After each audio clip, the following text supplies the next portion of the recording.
Que visiter au Japon? Quelles sont les choses indispensables à visiter au Japon? C'est une question qui préoccupe beaucoup de monde. C'est une question que beaucoup se posent avant de préparer leur voyage au Japon. Et de vous à moi, il n'y a pas beaucoup de réponses à donner.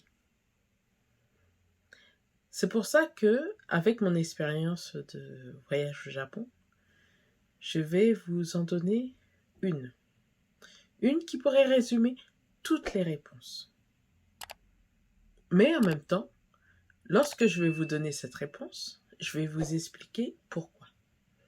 Je vais vous expliquer pourquoi ma réponse à la question « Quelle est la chose indispensable à voir au Japon ?» peut se résumer en cette réponse-là. Voici la réponse. Les choses indispensables à voir au Japon dépendent de vos envies, dépendent de vos goûts. Donc, si vous aimez, par exemple, les mangas, vous allez aller dans une région où il y a plus de chances de voir des mangas. Si vous aimez le traditionnel, vous allez aller dans la région où il y a plus de chances de voir des choses traditionnelles. Si vous aimez la nature, vous allez faire de même. Et ainsi de suite. En fait, tout dépendra de vos goûts. Personnellement, il y a beaucoup de choses qui sont publicitées pour le Japon que je ne vais pas voir parce que ça ne m'intéresse pas. J'y suis des fois allée, mais de façon très rare, histoire de dire que j'étais au Japon, mais ça n'a pas tout le temps un intérêt pour moi. Alors, comment faire ce choix? Vous avez plusieurs possibilités. La chose la plus simple, pour faire le choix, il faut que vous puissiez vous documenter sur ce que chaque région a la possibilité de vous offrir.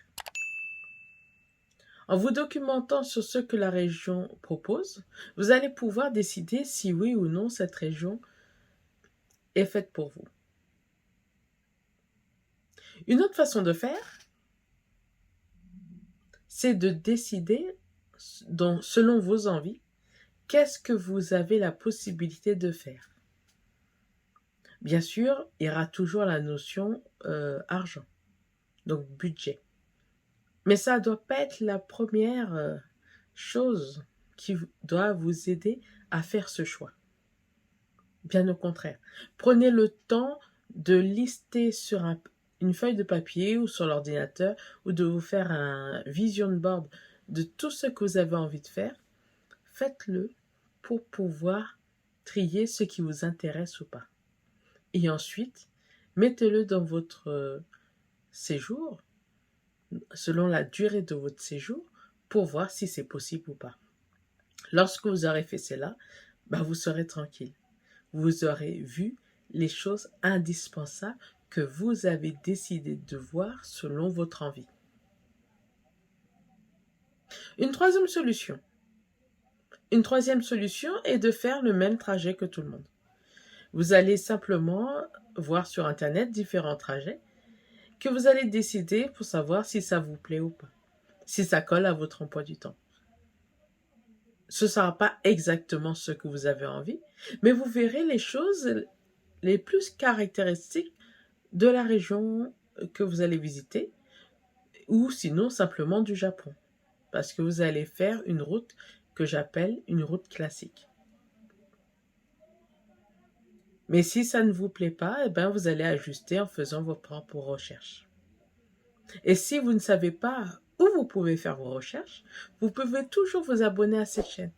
Car dans les prochaines vidéos, je vais vous citer des endroits, des lieux, des choses à faire, des endroits à visiter, de la nourriture à découvrir, ou même vous présenter des régions qui vous permettront de faire vos choix selon les choses que la région propose. Donc vous pourrez peut-être aller selon vos préférences hors des sentiers battus. Mais cela dépendra bien sûr de vous et de vos envies. Donc pour ne rien rater, abonnez-vous. Si vous voulez vous aider d'un ami pour vous aider à faire votre itinéraire, n'hésitez pas à partager cette vidéo avec lui. Comme ça, vous avancerez plus vite pour établir votre itinéraire. Donc, pour résumer, les choses indispensables à voir au Japon dépendent de vos envies. Donc, demandez-vous ce que vous aimez, ce que vous voulez voir, ce que vous voulez faire, ce que vous voulez tester par vous-même. Et ainsi, vous saurez quelles sont les choses indispensables à faire d'après vous. Et sur ce, je vous dis Osaki ni itekimasu. Dans la prochaine vidéo, je vais vous montrer une suggestion d'itinéraire. Ainsi, ça vous permettra de vous donner une idée et de commencer à avoir un premier aperçu des choses que vous pouvez voir au Japon. À bientôt!